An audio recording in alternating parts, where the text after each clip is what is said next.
பல்லாண்டு பல்லாண்டு பல்லாயிரத்தாண்டு பல கோடி நூறாயிரம் மல்லாண்டு தின்தோள் மணிவண்ணாவுன் சேவடி செவ்வி திருக்காப்பு உன் சேவடி செவ்வி திருக்காப்பு. பக்த கோடி ஜனங்கள் எல்லாருக்கும் நமஸ்காரம். நம்ம வரதராஜ பெருமாளை பற்றி நாம் சொல்லிட்டு இருந்தோம். ரொம்ப சுவையான அனுபவங்கள்லாம் பார்த்தோம். நான் பேசின உடையவருக்கும் இந்த ஸ்தலத்துக்கும் ரொம்ப நெருங்கின ஒரு கனெக்ஷன் இருக்குன்னு சொல்லிட்டு, ராமானுஜர் இளையாழ்வாராக பிறந்தது அங்கே இருக்கிற ஆசூரி தம்பதிக்காக. ஆசூரி தம்பதி திருவல்லிக்கேணியில் பார்த்தசாரதியை வேண்டும் அப்படின்னு சொல்லிட்டு அவர் பிறந்ததா ஐதீகம். இங்கே அவர் காஞ்சிபுரத்தில் தான் பிறந்தார்.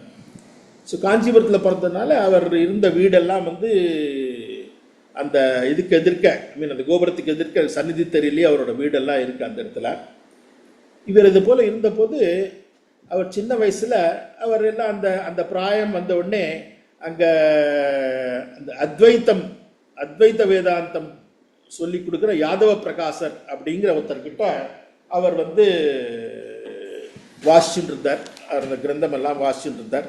அந்த சமயத்தில் அந்த யாதவ பிரகாசர் அவர் தான் அந்த இதில் நீங்கள் போனீங்கன்னா அந்த திருப்பட்குழி அப்படிங்கிற ஒரு இடம் இருக்குது வெளியில், அங்கே தான் யாதவ பிரகாசர் கிளாஸ் எல்லாம் எடுப்பார் அந்த இடத்துல. ஸோ யாதவ பிரகாசர் கொஞ்சம் முரணான சில விஷயங்கள்லாம் சொல்லிட்டு இருப்பார். அவர் முரணான விஷயங்கள்லாம் சொல்லும்போது என்னென்னா, ஒரு நாளைக்கு கிளாஸில் கப்பியாசம் புண்டரீக மேவக்ஷீனி அப்படிங்கிற வேத வாக்கியத்துக்கு பொருள் கூறுறேன்னு சொல்லிட்டு, குரங்கினோட பின்புறம் போல இருக்கிற சிவந்த கண்கள் அப்படின்னு சொல்லிட்டார் அவர். உடனே ராமானுஜருக்கு அது தப்பு அப்படின்னு பட்டது. அவர் சொன்னார், அது போல் கப்பியாசம் அப்படிங்கிறதுக்கு அப்படியா பொருள் சொல்கிறது? கப்பின்னா சூரியன் அப்படின்னு பொருள். அதனால் சூரியனால் மலர்த்தப்பட்ட தாமரை போன்ற திருக்கண்களுடையவர் அப்படிங்கிற அர்த்தத்தை சொல்லணும் அப்படின்னாராம். இதை போல் அர்த்தம் ஆன உடனே அவருக்கு, அதுவும் எல்லா பசங்க எதிர்க்க வேறு சொல்லிட்டார் இல்லையா, அதனால் அவருக்கு கொஞ்சம் அவமானமாக போயிடுத்து. அவருக்கு எப்படியோ அந்த ராமானுஜர் மேலே ஒரு வன்மம் வந்துடுது. அப்படியே இவனை எப்படியாவது ஒழிக்கணும் அப்படின்னு சொல்லிட்டு இவர் என்ன பண்ண, இவர் நம்ம எல்லாம் இது போல் இந்த மாதிரி வாரணாசி போயிட்டு வரலாம், காசிக்கு போய் நம்ம கங்கையில் குளிச்சுட்டு வரலாம், ஸ்நானம் பண்ணலாம் அப்படின்னு சொல்லிட்டு இவர் போனாராம். எல்லாரையும் அழிச்சுட்டு போனாராம்.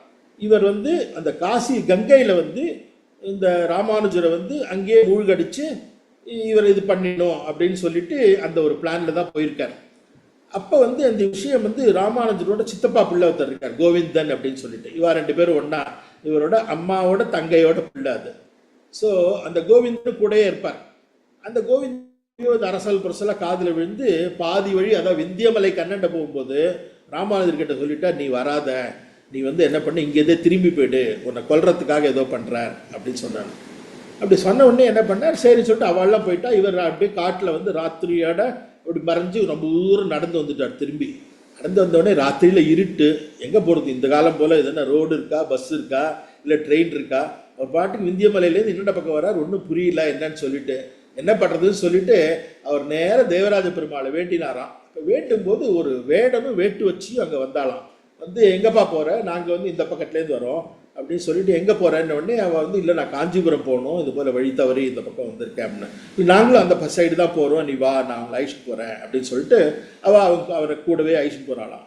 அழிச்சிட்டு போய்ட்டு ஒரு இடம் வந்தவொடனே கொஞ்சம் தூரம் போனவொடனே டயர்ட் ஆகிடுவா இல்லையா ராத்திரியில், இந்த இடத்துல நம்ம தங்கி நம்ம ரெஸ்ட் எடுத்துட்டு காத்தால போகலாம் அப்படின்னு சொல்லிட்டு அவள் தங்கிட்டாளாம்.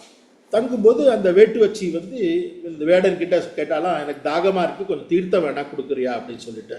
அதுக்கு அவர் சொன்னாராம், இல்லை கொஞ்சம் கார்த்தால மட்டும் போரு, கார்த்தால உனக்கு அது போல் தாக தீக்கிற மாதிரி ஏதாவது கிணறு இருக்கும் பக்கத்தில், நான் தேடி கொடுத்துட்றேன் அப்படின்னாராம். தூங்கிட்டாலாம். அப்படியே ராமானுஜரும், ஆஹா இவாளுக்கு நம்மளால் தீர்த்தம் கொடுக்க முடியலையே, உதவ முடியலையே, பக்கத்தில் ஒன்றும் இல்லையே அப்படின்னு நினச்சிட்டே படுத்துட்டார். அவர் படுத்துட்ட போது அதுக்கப்புறம் கார்த்தால எழுந்து பார்த்தாக்க அவர் ஒரு கிணத்து பக்கத்தில் இருக்காராம். அந்த கிணத்து பார்த்தா இப்போ இன்றைக்கி அந்த செவிலிமேடு அப்படின்பா அந்த இடம், அந்த செவிலிமேடு கிணத்து பக்கத்தில் இருக்கார். அந்த இடத்துல இவர் சொன்னார், இப்போ எழுந்தவுடனே கிணறு இருக்குது, அங்கே அவளாம் சொன்னாள், வேடன் கொஞ்சம் தாகமாக இருக்குது, நீ அந்த கிணத்துலேருந்து கொஞ்சம் கையால் சேர்ந்து கொஞ்சம் தண்ணி கொடு அப்படின்னோடனே கிணத்துலேருந்து கொஞ்சம் கீழே 4 படிக்கட்டு மாதிரி இறங்கி கையால் சேர்ந்து அவர் அந்த தாகம் தீத்தாராம்.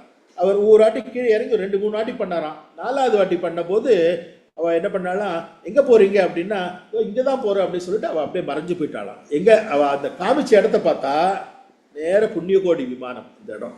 அப்போ தான் ராமானுஜருக்கு வந்து ஆஹா இவ வந்து வேடன் வேட்டு வச்சு இல்லாத, ஏன்னா விந்திய மலையிலேருந்து இங்கே நடந்து நீங்கள் எப்படி ஓவர் நைட் வர முடியும், அது தூங்கிட்டு இருந்த போது வந்துட்டா. இது வந்து வேடன் வேடு வச்சு இல்லை, இது வந்து பேரருளாளன் தான் நமக்கு இது பேர் அருள் இருக்கான் அப்படின்னு சொல்லி அன்னிலேருந்து வந்து நம்ம கையால் தானே அவருக்கு நம்ம தீர்த்தம் கொடுத்தோம், அதனால இந்த தீர்த்த கைங்கரியம் நம்ம பண்ணணும்னு சொல்லிட்டு அவர் தீர்த்த கைங்கரியத்தை இங்கேருந்து அவர் பண்ணி அவர் என்ன பண்ணாராம், அங்கே டெய்லி வந்து அங்கே அவர் கொடுத்துட்டு இருந்தாராம்.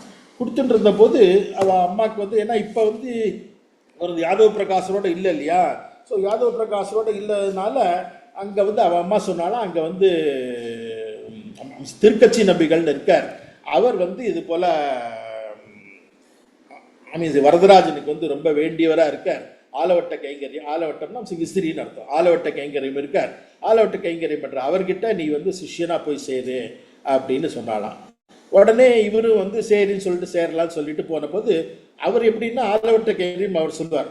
அவர் திருக்கட்சி நம்பிகள்ங்கிறவர் வந்து பூந்தமல்லியில இருந்தார். பூவிருந்த வள்ளி அவர் பூ கட்டிட்டு போவாராம் டெய்லி. பூந்தமல்லியிலேருந்து காஞ்சிபுரம் போவாராம் பார்த்துக்கோ டெய்லி. ஸோ பூ கட்டிட்டு போவார். ஆலவட்ட கைங்கரியம் டெய்லி விசிறுவாராம். டெய்லி விசிறுனதுனால இங்கே வரதராஜனோட அவர் பேசுவாராம், டெய்லி பேசுவாராம். அதாவது அவர் சொல்லுவா, முதல்ல வந்து அவர் ஸ்ரீரங்கம் போனாராம், ஆலவட்ட கைங்கரியம் பண்ணட்டுமான்னு கேட்டாராம். ஸ்ரீரங்கத்தில் அங்கே பெருமாள் சொன்னாராம், நானே இது போல் ஆற்றுக்கு நடுவில் இருக்கேன், காவேரிக்கு நடுவில் ஒரே குளிர்றது, எனக்கு விசிற வேணாம் அப்படின்னாராம். சரின்னு சொல்லிட்டு திருப்பதி போனாராம். திருப்பதியில் போன உடனே அவர் வெங்கடேச பெருமாள் சொன்னாராம், நானே எங்கள் மலைக்கு மேலே இருக்கேன், இவ்வளோ குளிர் பிரதேசமாக இருக்குது, எனக்கு நீ விசிற வேணாம் அப்படின்னாராம்.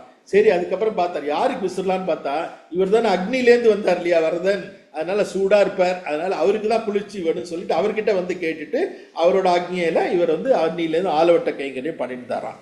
ஆலவட்ட கைங்கரியம் பண்ணும்போது அவரோட பேசுவாராம், டெய்லி பேசுவாராம். பேசும்போது இதை பற்றி ராமானுஜர் அவருக்கு சிஷ்யராக வரணும்னு சொல்லிட்டு அவர்கிட்ட வந்தோடனே ராமானுஜர் சொன்னாரா, என்னோட மனசில் வந்து சில சந்தேகங்கள் இருக்குது, நீங்கள் தான் வந்து டெய்லி வரதர்கிட்ட பேசுகிறீங்களே, நீங்கள் வரதர்கிட்ட பேசி அந்த சமயத்தில் வந்து அவர்கிட்ட என்னோட சந்தேகங்கள்லாம் தீர்த்து வைக்கிறபடி அவர்கிட்ட ஏதாவது சொல்லுங்க அப்படின்னு சொன்னாராம். உடனே வந்து அவர் என்ன சொன்னாராம், அவர் நேர அவருக்கு பெருமாள் கிட்ட போயிட்டு இது போல் என்னோட சிஷ்யன் வந்து ராமானுஜன் வந்திருக்கா, அவனுக்கு வந்து இது போல் இவ்வளவு அவனுக்கு ஏதோ சந்தேகங்கள்லாம் இருக்கான், அதெல்லாம் நீங்கள் தான் தீர்த்து வைக்கணும் அப்படின்னு சொல்லுவார். அப்போ வந்து வரதர் கூறியது வந்து ரொம்ப 6 வார்த்தைகள் அப்படின்னு சொல்லிட்டு ரொம்ப பாப்புலர், எல்லாருக்கும் தெரிஞ்சிருக்கும், அந்த ஊர்க்காராளுக்கும் தெரியும், ஊர்க்காரா இல்லாட்டாலும் இந்த ராமானுஜரோட வாழ்க்கையில் நடந்த அந்த 6 வார்த்தைகளை பற்றி தெரியும். என்னென்னா முதல்து வந்து அகம்மேவ பரம தத்துவம் அப்படின்னா, நான் தான் ஸ்ரீமன் நாராயணன், உலகிற்கும் எல்லா காரணிகளுக்கும் தத்துவமாய் விளங்கும் மூலப்பொருள் நான் தான் அப்படிங்கிறத உணர்த்துறார். இன்னொன்று தர்சனம் பேத ஏவச்ச அப்படின்னார், ஜீவாத்மா பரமாத்மா ரெண்டுமே வந்து வெவ்வேறானவை அப்படிங்கிற அர்த்தத்தை சொல்றார். 3வது உபாயேஷு பிரபத்தஸ்யாத், உபாத்தியேஷு பிரபத்தியஸ்யாத், பகவானை அடையறதுக்கு சரணாகதியே சிறந்த வழி அப்படிங்கிற ஒரு அர்த்தமும் சொல்லிட்டார். அதுக்கப்புறம் 4வது வந்து அந்திம ஸ்மிருதி வர்ஜனம், அதாவது அந்திம காலத்தை பெருமாள் நினைக்க முடியாட்டி பரவாயில்ல, நீ இப்பயே நினை, அதனால தான் சொல்லுவாள் அப்போதைக்கு இப்போதைக்கு நினைத்துன்னு சொல்லிட்டு. அதனால் நம்ம எல்லாம் நினச்சிட்டு இருப்போம் கடைசி காலத்தில், ஐயோ அவரை நினைக்கிறதுக்கு நம்மளோட நமக்கு மனசு வருமோ இல்லையோ, ஞாபகம் இருக்குமோ இல்லையோ, என்ன பண்ணுறது அப்படின்பா. ஒன்றும் கவலையே பட வேணாம், அவரை இப்போதே நீங்கள் நினச்சிட்டு இருக்கோம், இப்போதே நினச்சிக்காக்க கடைசி காலத்தில் உங்களோட சுய நினைவெல்லாம் இழக்கும் போது கூட அவரை பற்றி நினைக்காட்டி பரவாயில்ல, பெருமாள் வந்து அவன் அழிச்சுட்டு போவான் பத்திரமா அப்படின்பா. அதனால தான் அந்திம ஸ்மிருதி வர்ஜனம் அப்படின்னார். இன்னொன்று தேகாவசானே முக்தி சியாத், அதாவது என்ன உபாயமா கொண்ட இந்த பக்தர்களுக்கு இந்த உடல் கழிந்த உடனே நான் மோட்சம் தரேன் அப்படின்னு அவரே அங்கே வாக்கு அருள் இருக்கார். கடைசியா அவர் யார் ஆச்சாரியனை கொள்றது அப்படின்னு தெரியல இல்லையா, அதுக்கு ஆன்சரா வந்து பூர்ண சச்சியாரிய சமாஸ்ரய, அதாவது அந்த மகாபுருஷனான பெரிய நம்பி, அவர் பேர் வந்து பூர்ண, அவர் வந்து பெரிய நம்பியை வந்து மகாபூர்ணர், அதனால அவரை நீ வந்து பெரிய நம்பியை வந்து நீ ஆச்சாரியனா கொள்ளலாம் அப்படின்னு சொல்லிட்டு சொன்னார். இதை வந்து அவர் சொன்ன உடனே ரொம்ப சந்தோஷமாயிட்டார் அவர். இது போல இன்னும் நிறையா இருக்கு அவரோட. இன்னொன்று இந்த இதில் வந்து பூமண்டபம், போக மண்டபம், தியாக மண்டபம்னு இந்த 3 திவ்ய தேசங்களும் சொல்லுவாளாம். பூமண்டபம்ங்கிறது திருவேங்கடம், அந்த சிந்து பூ மகிழ் திருவேங்கடம் அப்படின்னு நம்மாழ்வார் சொல்லியிருக்கார் அந்த திருவாக்கு. இன்னொன்று வந்து போக மண்டபம்ங்கிறது திருவரங்கம். திருவரங்கத்தில் வந்து பக்தர்களுக்கு ரொம்ப போக்கியமாக சயன திருக்கோலத்தில் அவர் இருக்கிறதுனால அவர் வந்து போக மண்டபம் அப்படிம்பாலாம், வந்து தியாக மண்டபமா. என்னன்னா தனக்கு திருமஞ்சனம் கொண்டு ஒன்று கைங்கரியத்தை மேற்கொண்டது. ராமானுஜர் வந்து ஸ்ரீரங்கத்துக்கு வந்து ஆள வந்தார் வந்து கேட்டதுனால பெரிய நம்பி ஆளை அனுப்பிச்ச உடனே அவர் அனுப்பிச்சார் பாருங்க. அவர் வந்து அதான் சொல்லுவோம், திருவரங்க பெருமாள் அரையர் அப்படிங்கிற ஒருத்தரை அனுப்பிச்சாலாம். அவர் அனுப்பிச்சு நீங்கள் வரதர்கிட்ட வேற ஒன்றும் இல்லை, நீங்கள் வந்து பாசுரத்தை பாடி அவரை மகிழ்வீங்கோ, மகிழ்விச்சு அவர் உனக்கு வேண்டிய வரத்தை கொடுத்துடுவார் அப்படின்னு ஒன்று. இவர் என்ன பண்ணாராம், இவர் வந்து ஒரு பாசுரம் என்னெல்லாம், உலகேத்தும் ஆழியான் அத்தியூரான் அப்படிங்கிற பாசுரம், பிணியொழித்து அமரர் பெருவிசும்பருளும் பேரருளாளன் அப்படிங்கிற ஒரு பாசுரம், பிணியவிழ் தாமரை மொட்டலர்த்தும் பேரருளாளன் அப்படிங்கிற ஆழ்வார் பாசுரம். இது எல்லாத்தையும் அவர் இந்த தேவகானத்தில் தாளத்தோட அரையர் பாட்டெலாம் ரொம்ப ரொம்ப அதெல்லாம் நம்ம ஸ்ரீரங்கத்தில் கேட்கணும். நம்ம அரையர் பாட்டெலாம் அவ்வளவு தாளத்தோடு அவர் நாட்டியத்தோடு அவர் பண்ண உடனே அவர் வந்து அப்படியே தேவப்பெருமாள் வந்து ரொம்ப சந்தோஷம் அடைஞ்சாராம். அவர் உனக்கு என்ன வேணும்னு சொல்லிட்டு அவர் நேராக அவரோட முத்து மாலையை கொடுத்தாராம். முத்து மாலை கொடுத்தவங்க நான் கேட்டேன், இதெல்லாம் எனக்கு வேண்டாம் அப்படின்னாராம். சரி வேறு என்ன வேணும்னு கேட்டாராம். ஒன்றும் இல்லை, ராமானுஜரை வந்து ஸ்ரீரங்கத்துக்கு கொடுக்கணும் அப்படின்னாராம். ஏன்னா வந்து ஆள வந்தாருக்கு அப்புறம் வந்து அங்கே அந்த இது நடத்துறதுக்கு அவரோட கைங்கரியம் அங்கே வேணும் அப்படின்றதுனால அவரும் வந்து ஆஹா நீ அவரை தவிர வேறு எது கேட்டிருந்தாலும் நான் கொடுத்துருப்பேன், இருந்தாலும் நான் அவனுக்கு வாக்கு கொடுத்துட்டேன் கொடுக்குறேன்னு சொல்லிட்டு, அதனால் கண்டிப்பாக நீ ராமானுஜர் ஐஷன் போகலாம் அப்படின்னு சொல்லிட்டு அவர் ராமானுஜர் கொடுத்தார் அப்படின்பா. அதனால் தியாகராஜன் அப்படின்பா. அவருக்கு என்னெல்லாம் இருக்கோ நான் அப்பயே நான் அந்த போன தொடர்லேயே சொன்னேன், இவர் தான் வந்து நிறையா வேலை பண்ணுவார், அவர் எல்லாத்தையும் அனுபவிச்சுட்டு இருப்பார் ஸ்ரீரங்கத்தில் அப்படின்னு சொல்லிட்டு நானே நினச்சிப்பேன். இது போல இந்த உடையவர் வந்து இங்கேயும் இருந்திருக்கார், அதாவது காஞ்சிபுரத்துலேயும் அவரோட வாழ்க்கையில் நிறையா வருஷம் ஆயிருக்கு, ஸ்ரீரங்கத்துலேயும் நிறையா வருஷம் ஆயிருக்கு. கரெக்டாக இந்த ரெண்டு இடத்துலையும் தான் வந்து உங்களுக்கு வந்து இது போல் என்ன சொல்கிறது, வடகலை தென்கலை அப்படிங்கிற அந்த ரெண்டும் வந்து சிறப்பாக இருக்கு இல்லையா, அதனால தானோ அப்படின்னு நான் நினச்சிப்பேன் நான். அது போல் இன்னொன்று ராமானுஜருக்கு வந்து இந்த கூரத்தாழ்வான் அப்படின்னு ஒரு சீடர் இருந்தார். அங்கே நாலூரான் அப்படிங்கிறவன் சொன்னதுனால இந்த ராமானுஜர் வந்து அவர் அந்த என்ன சொல்கிறது, அந்த சைவத்துக்கு எதிராக இருக்கிறதுனால, சைவத்துக்கு எதிரான்னு சொல்லக்கூடாது, சைவத்தை பரப்பாமல் அவர் வைணவத்தை பரப்புறதுனால அவரை கூப்பிட்டு அவர் தண்டிக்கணும் அப்படின்னு சொல்லிட்டு ராஜா வந்து அவரை கூப்பிடுறார். ராமானுஜரை வந்து இப்போ தப்பிக்க வச்சுட்டு இவர் கூரத்தாழ்வான் வந்து அந்த இதுக்கு போகிறார், அந்த ராஜாவோட இதுக்கு போயிட்டு நான் தான் ராமானுஜர் அப்படிங்கிற மாதிரி சொல்கிறார். அவர் வந்து ஏற்றுக்க சொல்கிறார். அவர் அப்படியும் இல்லை, நான் வந்து வைணவத்தில் தான் இருப்பேன், நான் வந்து இந்த சைவத்தை நான் ஏற்றுக்க மாட்டேன் அப்படிங்கிற மாதிரி சொன்னதுனால அவரோட கண்களை வந்து எடுத்துடுறாராம். அதுக்கப்புறம் ரொம்ப காலம் கழித்து அந்த ராஜாவும் செத்து போயிடுறான். கிருமிகண்ட சோழன் சொல்லிட்டு அவன் வந்து கிருமியாலேயே அவன் வந்து இறந்தான் அப்படின்பா. அந்த கிருமிகண்ட சோழன் மறைஞ்சப்புறம் அதுக்கப்புறம் கூரத்தாழ்வானும் உடையவரும் இது போல் அவள் அது போல் மீட் பண்ணிக்கிறான். அப்போ அவர் சொன்னார், அது போல் கூரத்தாழ்வான் கிட்ட உடையவர், நீ வந்து வரதராஜன் கிட்ட நீ வேண்டிக்கோ, அவன்கிட்ட நீ கண்ணை வேண்டிக்கோ, கண்ணை வேண்டினா கண்டிப்பாக கொடுப்பான் அப்படின்னாராம். அப்போ அவர் சொன்னாராம், இல்லை எனக்கு வந்து இந்த ஊனக்கண் வேணாம், எனக்கு ஞானக்கண் தானே வேணும், நான் இந்த ஊனக்கண்ணை வச்சுட்டு நான் என்ன பண்ணுவேன்னு. இல்லை நான் சொல்கிறேன் நீ வேண்டிக்கோ, உனக்கு கண்ணு வேணும் அப்படின்னா வரதராஜ பஞ்சாசத்து வரதராஜ ஸ்தவம்னு சொன்னாராம். இது வரதராஜ பஞ்சாசத்துங்கிறது வந்து 51 ஸ்லோகம், அது சுவாமி தேசிகன் பண்ணார். இது வந்து வரதராஜ ஸ்தவம் வந்து அவர் பாடிட்டு அவர் வந்து கண்களை கேட்ட உடனே வரதன் வந்து அவருக்கு போன கண்களை அப்படியே திருப்பி கொடுத்தாராம். ஸோ இது போல் இல்லை சத்தியமான நிகழ்ச்சிகள் நிறைய நடந்திருக்கு இந்த இடத்துல. அதே போல் அந்த இதுவும் சொல்லியிருக்கேன், பிரதிவாதி பயங்கரம் சுவாமிகள் அன்னங்காச்சாரியார் அவரும் இங்கிருந்து தான் நிறைய தொண்டெல்லாம் மாற்றியிருக்கார். அந்த கிழக்கு வாசலுக்கு எதிர்க்க போகிற அந்த வீதியில் தான் ராமானுஜரோட இளமை காலத்தை செலவிட்டு திருமாளிகை இருக்கான், உடையவரோட திருமாளிகை அப்படின்னு பேர். தேவப்பெருமாள் இந்த வழியில் எழுந்தருளும் போது இன்றைக்கும் மண்டபப்படி அந்த இடத்துல நடக்கிறது. எம்பெருமான் அந்த புண்ணியக்கோடி விமானத்தோடு எழுந்தருளால நான் சொல்கிற மாதிரி இங்கே செய்யப்படுற ஒவ்வொரு புண்ணிய காரியமும் கோடியாக விருத்தியாகிறது அப்படின்பா. அதனால் கண்டிப்பாக எல்லாரும் வந்து வரதராஜன் நாங்கள் பார்த்துட்டு தேவாதி தேவனோட பேரருளை பெறும்படி எல்லாரையும் கேட்டுண்டு அமைகிறேன். நமஸ்காரம். ரொம்ப அருமையா சொன்னேன். எப்பொழுதும் போல நம்ம வந்து 4 எபிசோடா வந்து தொண்டை மண்டல இன்ட்ரடக்ஷன், அப்புறம் திருக்கச்சி திவ்ய தேசத்தை பத்தி ரொம்ப அனுபவிச்சோம்.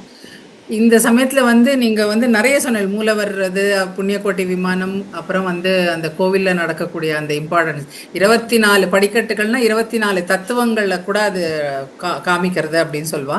26வது 25வது ஜீவாத்மா, 26வது பெருமாள். ஸோ அந்த ஜீவாத்மா 24 தத்துவங்கள் தாண்டி பெருமாளை போய் சேர்றதுங்கிற இது கூட இதுல வந்து ஒரே ஒரு விஷயம் வந்து எனக்கு ஞாபகம் வந்தது. அதை வந்து நம்ம இந்த எபிசோட முடிக்கிறதுக்கு முன்னாடி ஒரு விஷயம் சொல்லணும்னு, ராமானுஜர் வந்து காஞ்சிபுரம் காஞ்சிபுரத்துல தான் அனந்தசரஸ் அந்த இதுல தான் வந்து சன்னியாசம் ஏத்துக்கிறார். பெருமாள் கிட்ட வந்து வரதராஜ பெருமாள் கிட்ட கேட்டு சன்னியாசம் ஏத்துக்கும் ஆமா போது அங்கதான் சன்னியாசி. நம்ம வந்து உலகம் போற்றும் எதிராஜர் அப்படின்னு உடையவரை கொண்டாடக்கூடிய அந்த திருநாமம் வந்து தேவப்பெருமாளால தான் வந்து உடையவருக்கு வழங்கப்பட்டது அப்படின்னு இந்த க்ஷேத்திரத்தை அனுபவிக்கும் போது அதை சொல்லணும் அப்படின்னு தோணித்து. எதிராஜருங்கிற அனந்தசரஸ் வெளியில பெரிய சக்கரத்தாழ்வார் இருக்கார். சக்கரத்தாழ்வார் இருக்கார். பெரிய சக்கரத்தாழ்வார் அங்கதான் அங்கதான் இருக்காரு. ஆமா ஆமா. அனந்தசரஸ் அனந்தசரஸ்னு உடனே சக்கரத்தாழ்வார் வந்து என்னை எப்படி விட்டுடலாம் அப்படிங்கிறார். சக்கரத்தாழ்வார் சன்னதி அங்கதான் இருக்கு. அந்த இன்னும் வந்து திருக்கட்சியை பத்தி சொல்லிட்டே போனோம்னா இன்னொரு 4 எபிசோடு கூட போறாது உண்மையா சொல்லணும்னா. ஆனா வந்து இவ்வளவு சிறப்புகள் நிறைந்த இந்த திவ்ய தேசத்தை வரம் தரும் வரதன் அப்படிங்கிற மாதிரி என்ன கேட்டாலும் கொடுக்கக்கூடிய வரதன் தியாகராஜன்ற பேரு.